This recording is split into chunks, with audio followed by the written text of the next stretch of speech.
Olá pessoal, estamos aqui de volta para mais um vídeo, onde irei fechar o primeiro capítulo do livro Como Lidar com as Emoções, com alguns tópicos aqui que está faltando. Estamos no período de quarentena, digamos assim, e o subtítulo que vou passar agora é Origem de Muitas Doenças. Então, na verdade, a gente sabe o quanto vários tipos de doença nos afetam no decorrer da vida. Então a gente sabe que não é a vontade de Deus que realmente o ser humano adoeça, que tenha todos esses problemas como esse vírus, né, que está rodeando o ser humano neste momento. Então, aqui o livro nos diz o seguinte, que o fardo do pecado com seu desassossego e desejos insatisfeitos é a causa de suas doenças. Não podem encontrar alívio enquanto não forem até o médico por excelência. A paz que unicamente ele pode comunicar vigor à mente e ao corpo. Aqui é retirado do livro Desejado de Todas as Nações. Então, uma das coisas que faz com que o ser humano adoeça nesses dias é essa questão, esse desassossego, essa insatisfação com muitas coisas. E aí o pensamento parte para ficar negativo. E aí vai mexendo com o emocional, onde problemas que não existiam passa a existir, tudo por conta do emocional, o psicológico do ser humano. Então, aqui a gente vai ver aqui mais outro subtópico, onde fala sobre ignorância não remove a culpa. Então, soubessem eles que estavam torturando, aqui quando fala isso, soubessem eles que estavam torturando, está falando daquelas pessoas que torturaram Jesus, que veio para morrer na cruz, para nos libertar de nossos pecados, de nossas aflições, de todas as nossas coisas.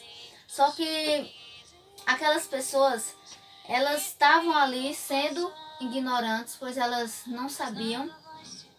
E aqui diz o seguinte, aquele que viera salvar da eterna ruína a raça pecadora, e ter-se-ia possuído de remorso e horror, mas sua ignorância, porém, não lhe tirara a culpa, pois era seu privilégio conhecer e aceitar a Jesus Cristo como seu Salvador. Então, seria um privilégio para aquelas pessoas aceitar a Cristo como Salvador, reconhecer como Senhor e Salvador pessoal de sua vida. Só que aí, devido à ignorância, eles não conseguiram enxergar isso. Outra coisa, desculpar o pecado não soluciona. Ou seja, não devemos procurar diminuir nossa culpa desculpando o pecado. Cumpre-se aceitar a divina avaliação do pecado e ela é muito pesada. Então, caso tivéssemos de suportar a nossa própria culpa, ela nos esmagaria. Então, quem foi que suportou toda a nossa culpa foi Jesus. Porque se nós mesmos tivéssemos que suportar, essa culpa iria nos esmagar. Mas o inocente tomou nosso lugar, que foi Jesus Cristo. Outro ponto é, pessoas humildes reconhecem a culpa. Então, os que são humildes de coração perante Deus, em consentimento de sua culpa, não cumpriria ainda a primeira das condições de aceitação. Se não experimentarmos ainda aquele arrependimento do qual não há arrepender-se e não confessarmos nosso pecado com verdadeira humilhação e contrição de espírito, detestando nossa iniquidade, nunca na verdade procuramos o perdão dos pecados. Então, a única razão por não termos a remissão dos pecados passados é não estarmos dispostos a humilhar nosso orgulhoso coração e cumprir as condições da palavra da verdade.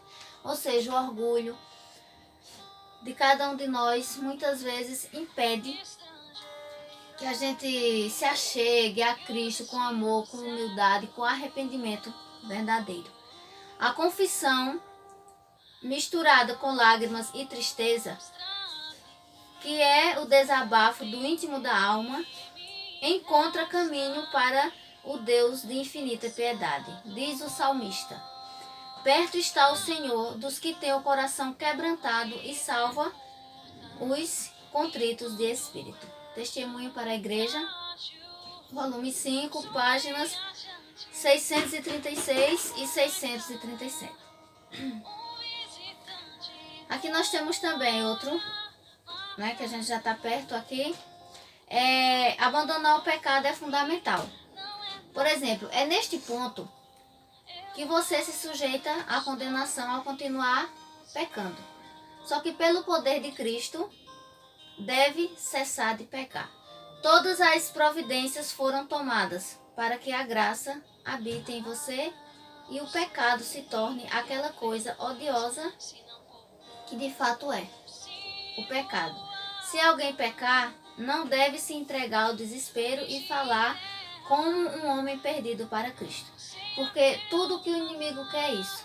É quando o ser humano peca, ele tenta colocar na mente do ser humano que ele não tem mais perdão, que tudo acabou, que não tem mais solução. E de repente, esse ser humano começa a se desesperar. Mas o ser humano ele tem que lembrar que tem um Deus puro, verdadeiro, pronto para nos perdoar, que um dia veio e morreu na cruz para nos salvar. E está pronto para perdoar qualquer coração que esteja arrependido de algo. E nós temos aqui outro subtópico que diz: Deus perdoa a todos que o buscam.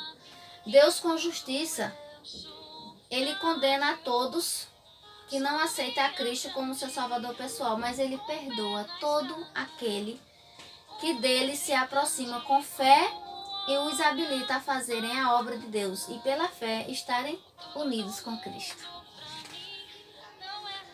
Para fechar, a gente vai ver aqui esperança para todos. Ninguém tem necessidade de se entregar ao desânimo e desespero. Satanás pode até se aproximar com a cruel sugestão: não há esperança para você. Mas uma coisa eu posso falar, e cada um de nós temos que ter a certeza viva em nosso coração. Não importa o que aconteceu, não importa o que a gente fez ou deixou de fazer, quando buscamos a Deus de todo o nosso coração, Deus está ali pronto para nos perdoar. Então que Deus possa abençoar você, abençoar toda a sua família e cuidar de nós, para que nós possamos reconhecer quando errarmos, quando pecarmos e abandonarmos esse pecado e vivermos uma vida de interação com o nosso amado e maravilhoso Deus.